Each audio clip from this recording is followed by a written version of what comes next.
Sports Orbit. We make the world go round. Hello and welcome to yet another edition of Sports Orbit right here on the Leadership Podcaster Studio. My name is Olawale Ayeni and I'll be your host for today. I have in the studio with me Alpha joining us on the course of the show today. How are you doing, Alpha? Good to be here, Wale. As we might all be aware, in an hour's time from now, the Super Eagles will be filing out once again to trade tackles with the Cape Verde counterparts in their quest for a spot in the final round of the qualifying stages of the World Cup 2022 in Qatar. At this point in time, it is the dilapidated Super Eagles team that will be actually I'll be playing against the Sharks of Cape Verde. The match is starting 5 p.m. Nigerian time right there in Cape Verde. And we're expected to see the Kenetro-led side, getting to go for the maximum 3 point in their encounter. But we know it's going to be difficult for him because the likes of Ndidi will be Henacho, the likes of Leon Balogun, the likes of Trust Ekon and Tabo, Joe Aribo will actually be missing in action to the COVID-19 restriction from the UK government. At this point in time, we have about 26 players in Cape Verde at this point in time, and they are warming up for the match against the Cape Verde side. But looking at the squad of the Super Eagles at this point in time, should they actually go out for 3 points, or they should sit back, defend, and wait for a counter attack and see if they can get the likes of Samuel Kalu, Moses Simon run through the flanks and deliver the ball for a certain Paul Onato, who is very tall and that he can actually put the ball at the back of the net. At this point, I think the best strategy or tactics rather for this game will be to go for an all-out victory.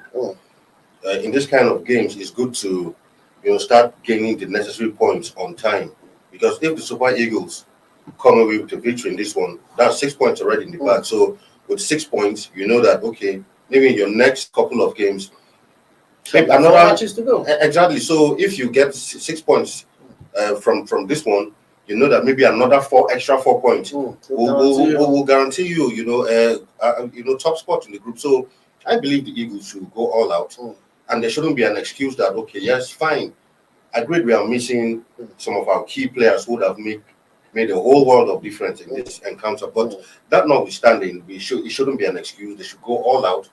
The replacements we have, the other thing is, I don't know how good they are, like a friend of mine just talking formally this morning, he said we're yet to see how that transition for the Eagles between defense, midfield, and attack will happen, because as it is, the midfield is completely non-existent. So I know it's going to be a difficult one, but that notwithstanding, I expect the Eagles to go all out for a win, at least. Because if you look at, I think this is the first time we'll be playing Cape Verde. Second time, we'll be playing Cape Verde. Yeah. And if you look at the group, we see the first match, Cape Verde against Central African Republic. They actually drew that match 1-1. Yeah.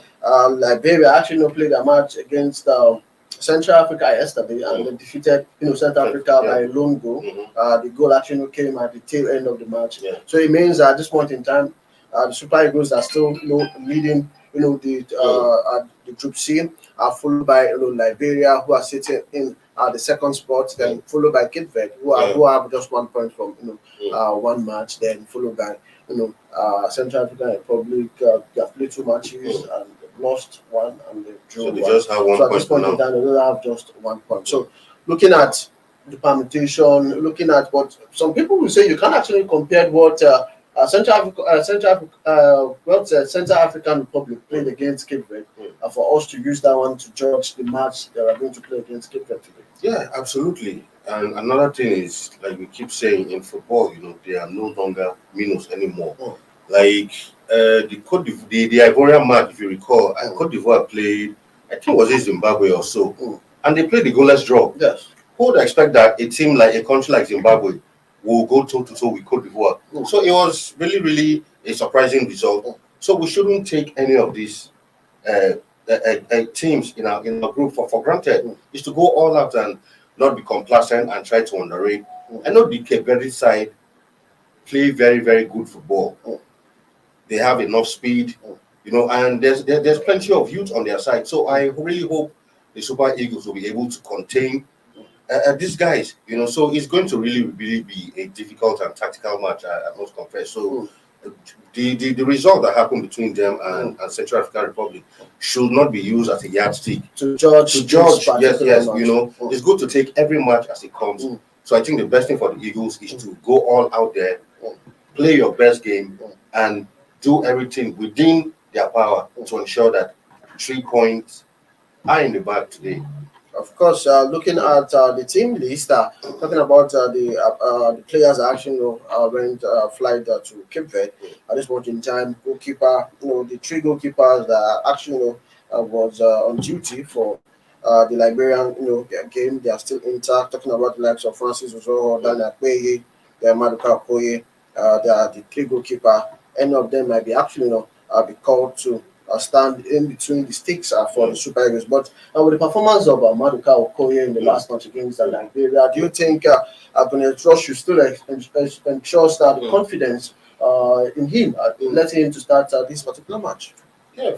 Number one, I think he should start. And secondly, if you really notice in that Liberia game, maybe because of the good work the likes of Chus Ekong and Dion Balogun did, Okoye was basically on holiday in that match. He wasn't really troubled. He wasn't really tested per se. You know, so for me, I don't even think that match was even enough to really judge him on performance, because the defense did a good job. So it was just a roller coaster. Yeah, exactly. So he wasn't really tested. But like they say a lot of times, you don't change a winning team. So I think for the sake of chemistry and cohesion, he should. His defenders are not even there. So at least he should still be between the sticks for now. So I think General has decided that, okay, Okoye will be his number 1.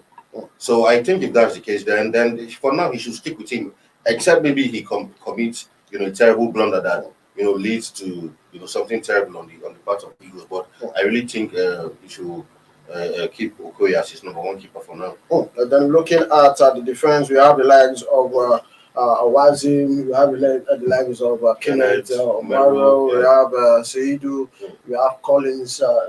Which pairing should we actually see from Kenneth today?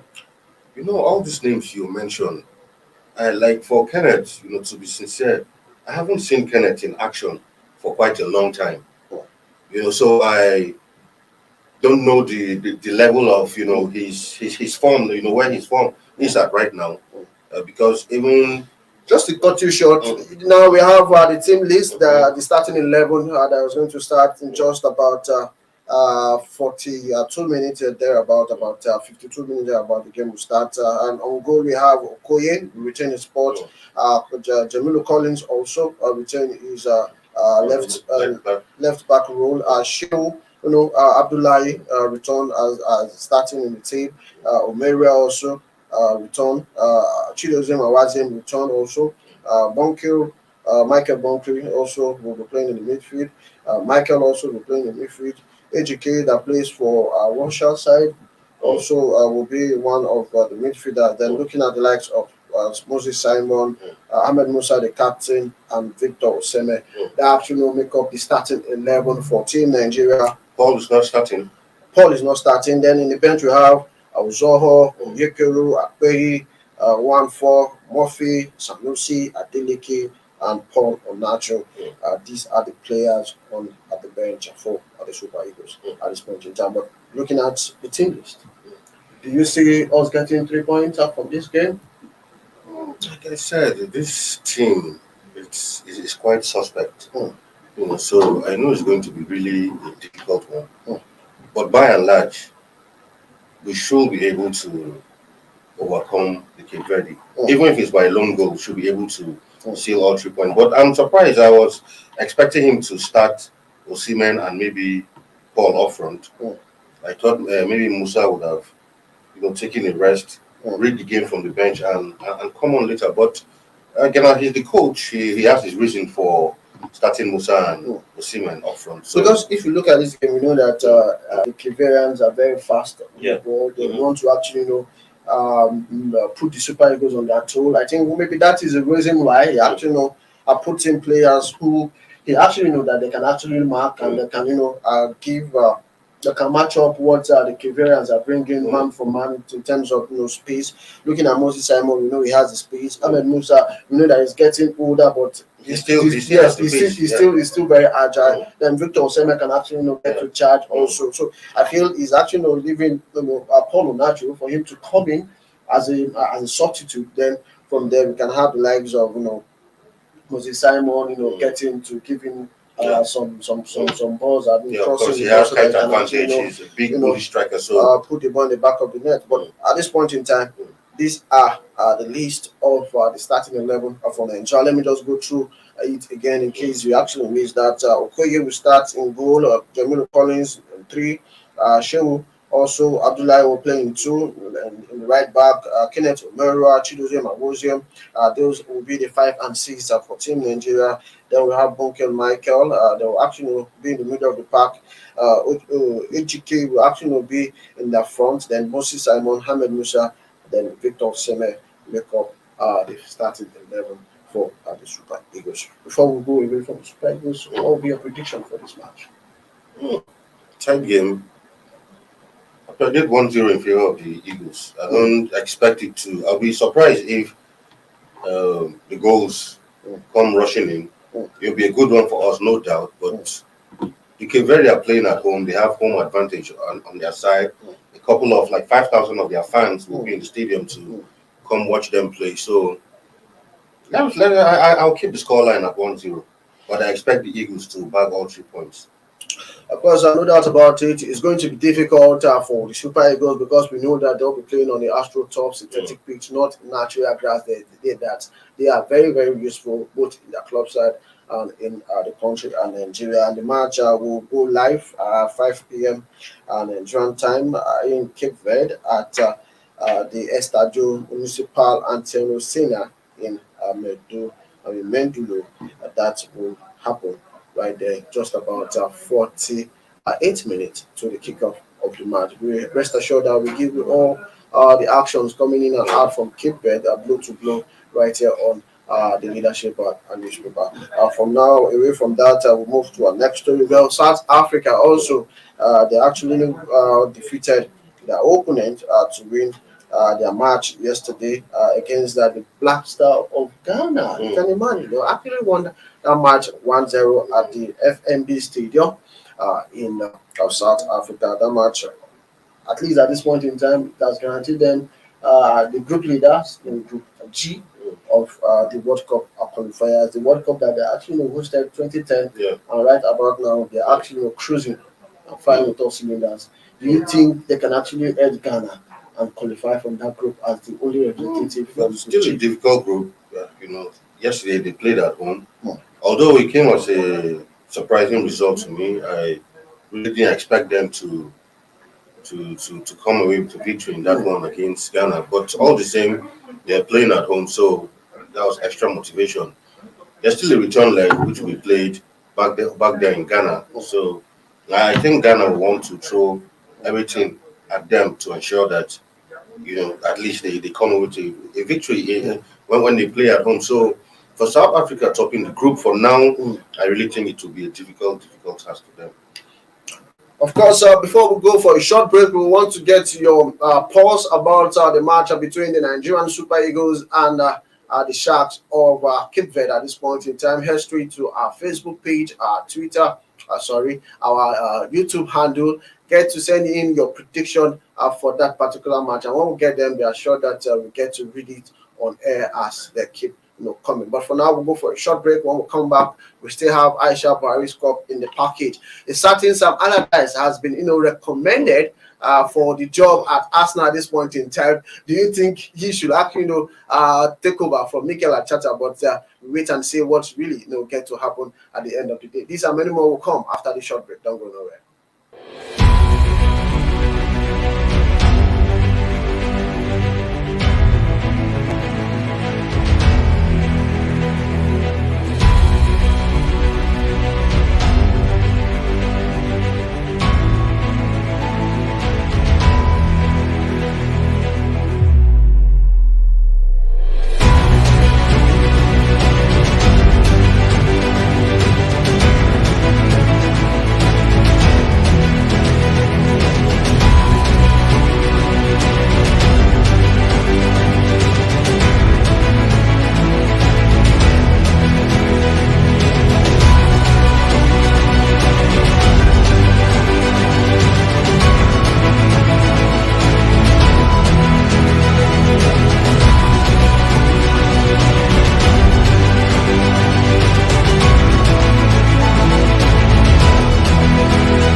Sports Orbit.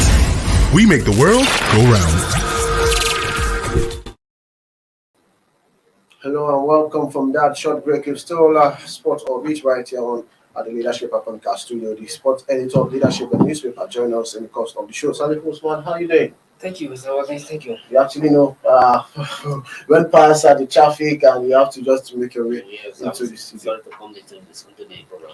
Of course, we head straight out to the one coming from FIFA at this point in time, where the FIFA president talking about Ghana Infantino has labeled the Brazil postponement against the Argentines as crazy, as his own opinion, saying that this match should have actually gone wrong. Your own opinion. What do you actually think went wrong, and how best do you think the authorities should have salvaged that situation? I think what the FIFA needs to have done even before the match, just when the UK government come up with that strict they need the matter in the court, not even allowed to get to the level it can. So if he's saying that the postponement of the match is please, what do you expect that they have to do when they're on the pitch to pick the ball and form their key player will pull out of the match? So they want them to play to still wait ahead of the match. It's not possible. The player, their goalkeeper is involved, and the three other key players that pull out of the match. So FIFA refused to do their homework. So instead of them to play the blame on the Brazil or playing on the United, what do you expect the match should go when four players, four players already on the pitch to play the match have been pulled out for COVID restriction that are not necessary? Exactly. So to me, it's good that they say they are putting investigation into the matter, but at least they need to move a bit further and get to the bottom of this matter. If not, if they allow this to escalate, it is going to put down the whole football. I find your own opinion, what is a possible way forward in this quagmire that we have actually ourselves? It has even affected Nigeria. About 6 of our players that 8 of our players that were expected to play against Cape Verde today, they will not be playing. Yeah, I think, like Salif said, it's something FIFA should have intervened in a long time ago. Not even now coming out to say players were already in the pitch, they would have allowed the match go on. I mean, the Brazilians too also have their own rules also. And the other thing is, the Argentine are also to blame. Because from what we are reading, the Argentine authorities were aware. The Brazilian rule states that once you have traveled, once you're coming from the UK, if you are not a Brazilian citizen, you must quarantine for at least 14 days. They mentioned UK and one other country. So these players were coming in from the UK. And the reports we got was that the results they were falsified. And the Argentine Football Federation were aware. What was the big deal in them? As they would have alerted the Brazilian authorities or simply told their players that, okay, this is what is going to happen. So you people should step back, because even right now, Tottenham are blind to actually sanction their players. Exactly, because they violated the rules. Because even they in the UK don't accept this kind of thing. So if their player will now go to a country and put other people at risk, then Tottenham are even planning to even sanction him. So I think it's something that FIFA really needs to look into. They have to be aware of resolving this whole issue so that we won't get another situation where a very important match is about to be played almost to kick off and health officials are running onto the pitch to forcefully. Let's look at this scenario. Let's look at this scenario. Assuming we allow this to die and all that, and we head straight to the World Cup proper. So does it mean the Premiership club will not allow players to go and represent their country in the World Cup? What you are playing is already the World Cup. It's a preliminary stage of the World Cup. So I'm just saying the World Cup proper. Yes, I know. It's not until you get you need to pass this stage before you even get to the World Cup. So if you are not passing, if they are not even allowed to get to pass this stage, there will not even the World Cup to talk about. So, but like one thing the authorities of the health authorities and whoever is concerned about this COVID issue have to understand that this COVID has come to stay. And then whether we like it or not, it's going to stay with us for some time. And at the idea of saying quarantine for 14 days is not feasible. They have to understand that you can't allow somebody coming from one country to say I must come and spend 14 days quarantine in your country before you allow me to do whatever I want to do in the country. But what is matter is that as far as I have my COVID certificate certified that I'm free, well, you just tested the person is tested and he have a proof that yes, is COVID free, he should be allowed to play football and go back. But this idea of say you must, how can I'm coming for just a football match, just one leg match, and quarantine in your country for 14 days, you are allowed to fall. Where is that time? It's actually it shouldn't work. So I think we have to understand this thing that once you are satisfied by health authorities that you are COVID free, you should be allowed to play your game. And FIFA needs to step up their game on this matter. Their health, these are embarrassing situations. Their health committees and whoever is concerned need to step up the process on how to solve this problem. If not, I see likely that the Qatar 2022 is already in jeopardy. Of course, at this point in time, FIFA just need to actually weather into the situations, try to salvage the situation at this point in time, and ensure that players are being allowed to represent their country and play the World Cup Qualifier, so that we can actually have a good road to 2020 Qatar World Cup. Away from that, we head straight to the news coming from the camp of the organizers of the Aisha Buhari Cup. They are saying the Aisha Buhari Cup has gotten a new date. They know that this competition was supposed to kick off September 13, but at this point in time they have shifted the kickoff to September 15, and about 6 countries will be coming to Nigeria for that particular club, that particular competition. At this point in time, we have the lines of Mali, Cameroon, Ghana, Morocco, Algeria that will be coming to the Aisha Buhari Invitational Tournament. Do you see the Super Falcons getting to win this particular championship? But when you come to Africa women football, Super Eagles is a team to beat any day. Super Falcons, sorry, it's a team to beat any day. If you look at the team that has just come in, the only team that have a better to challenge Nigeria is Ghana and South Africa's Cameroon, and Ghana to some extent. Well, we only have our edge over them. But the only team that are always given a year round of their money is Cameroon have come of age, and then Ghana has South Africa has come of age.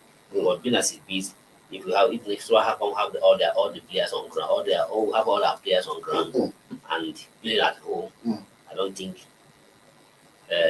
we are people ready to win the match. And at the same time, if you look at the good that they say they are postponed is just to, according to the statement, that is to give the from foreign teams requested that they extended line to allow their player to come because of the foreign. But looking at the South Africans, even when we played them in the last Women's Nations Cup, we actually know it was a fight to finish. The South Africans, they were torn in our flesh. They have a very youthful team at this point in time. Do you see the team that Randy has actually put up for this competition? Do you see them winning the competition? Well, I know they will put up a good fight, but I still expect the Super Falcons to win this one. Home advantage is on their side. They'll be playing in Lagos, so that will count a whole lot. So I really expect the Super Falcons at least to get back to winning ways, to at least win this one. Of course, we know that the Super Falcons didn't actually qualify for the Olympic Games at this point in time. This competition will be the best for them to redeem their image and get themselves prepared ahead of the Women's Nations Cup. This will also serve as a preparation for all the teams. Exactly. For the World Cup qualifiers and qualifiers that are already on. So it's good, and at the same time, the tournament itself has gained some momentum. A lot of supporters, a lot of people are coming in, a lot of sponsors are coming in. Both, and with the person the tournament is started to actually has brought more bite to the investors. And I hope the organizers will be able to give a befitting event and have that everybody have a fun and get to enjoy the tournament. Of course, everybody will set out to get to enjoy the tournament at the start of the tournament. It will be going down right there in the city of Lagos, where the 6 nations will be converging for the Aisha Buhari Cup. Away from that, we head straight to the news coming from the FCTFA, where the chairman of the FCTFA, talking about Mukhtar Abba Mohammed, has pledged 500,000 to the champions of the National Principals Cup, talking about Fosla Academy, and he has said he will actually partner the academy to develop and to nurture talent to stadium. in the nation's capital. Away from that, we head straight to the news in England at this point in time, where ex-Chelsea star talking about Tony Casararo has actually recommended Sam Allardyce.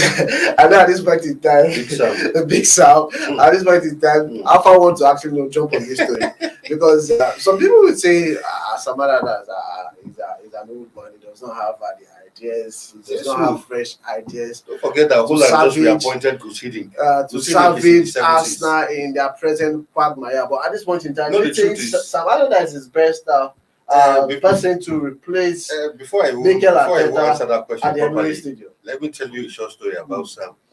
Whenever Sam Allardyce is being recruited by a team, it only means one thing. To save the team from relegation. It means the team is about to be relegated.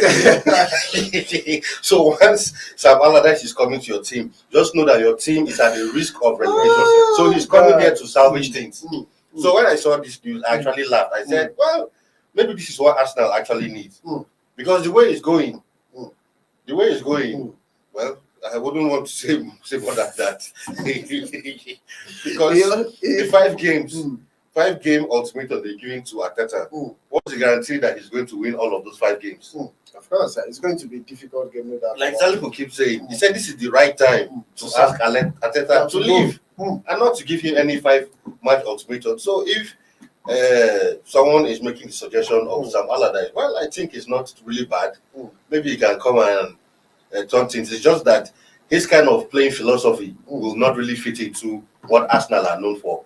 Sam Allardyce plays proper English football, so but Arsenal is not that kind of team. Arsenal is a flair team, so he wouldn't really be a perfect fit. But if it's to save them from relegation, fine. But if it's to get Arsenal have you concluded that Arsenal is getting relegation? No, but for someone to be inviting Sam Allardyce, it means the person is scared for Arsenal that they might actually seek into relegation. Of course, Salifu looking at Arsenal at this moment in time, they were the big money spender when it comes to the English Premiership. They spent about £156 million this summer that just ended about a few days ago. And at this point in time, they are not actually getting the mutual the way they want to get it. But do you think eventually, if this deal gets to pull through, do you think some others can salvage Arsenal from going to relegation? According to Alpha, people are saying that Arsenal don't like to spend money. They give Arteta enough money to spend, and they spend the money wrongly. Yes, higher spenders. No. Some people have the opinion that because Arsenal they are not playing in Europe, it does not players, well-known players, do not want to join because they are not playing. How many key Arsenal?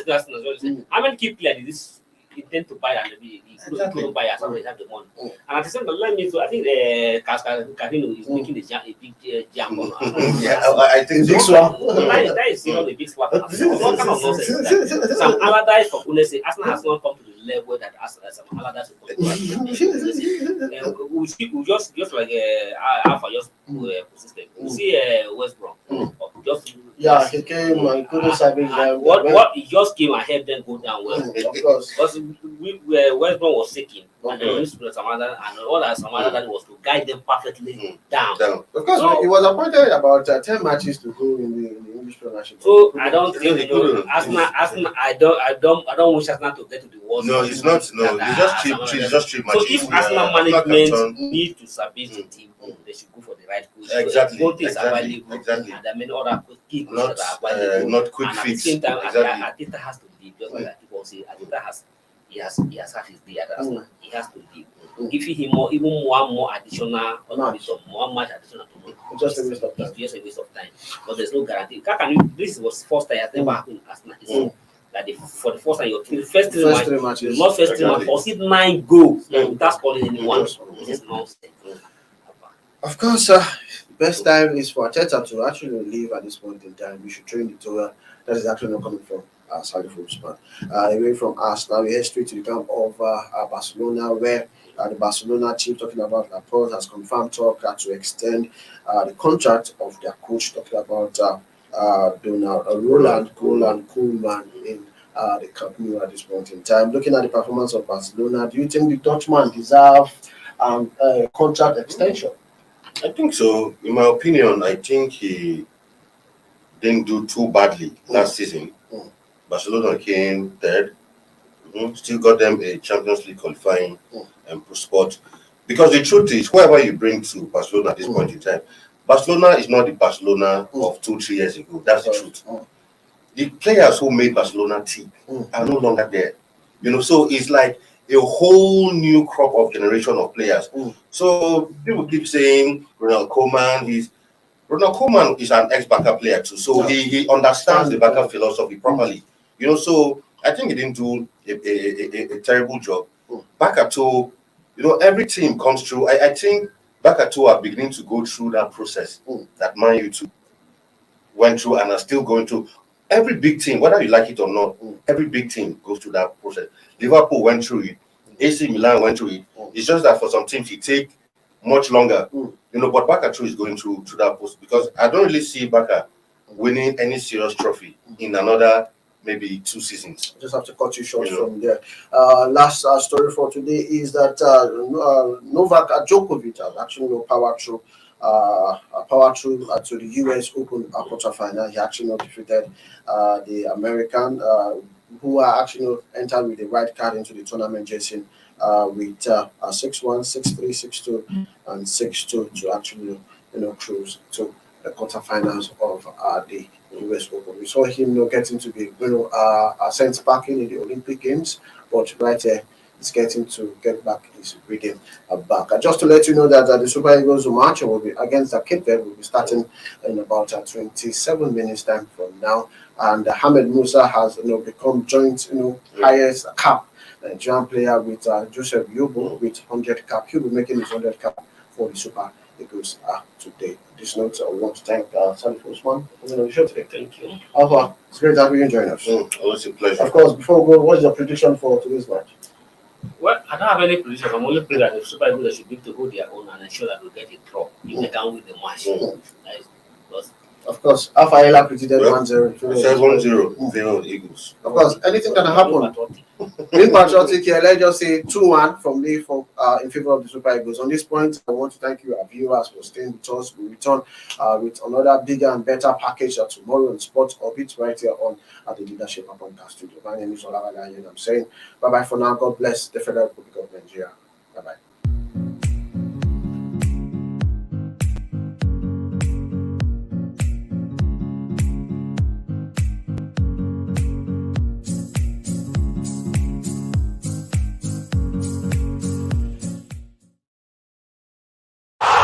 Sports Orbit. We make the world go round.